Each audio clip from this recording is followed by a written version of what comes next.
1.5 पाव पानी में भिगो रखें। यानी शीशम के दरख्त के पत्ते मुट्ठी भर, जो पत्ते हैं उसके मुट्ठी भर पत्ते आपने ले लेने हैं, 1.5 पाव पानी में भिगो के रख देने हैं। सुबह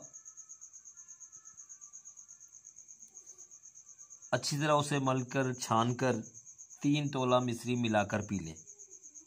इंशाअल्लाह हर किस्म की गर्मी खारिज हो जाएगी, और जो उसकी वजह से बंदा खुद की कमज़ोरी महसूस करता है, 10-12 दिनों तक उसकी जड़ें जो हैं उस कमज़ोरी की ख़त्म हो जाएंगी, और इंशाअल्लाह वो ख़ुद को चाक़ो चौबंद और बेहतरीन तरीक़ा पर तंदुरुस्त महसूस करेगा और बंदे को भरपूर बंदा बना देगा। यानी वाकई उसमें पहले वाली ताकत फिर दोबारा आ जाएगी इंशाअल्लाह अज़ीज़।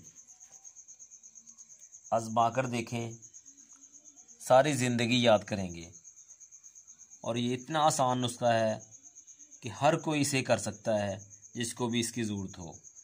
इंशाअल्लाह इस नुस्खे को आज़माइए और मुझे दुआओं में याद रखिए। वस्सलामु अलैकुम व रहमतुल्लाहि व बरकातुहू।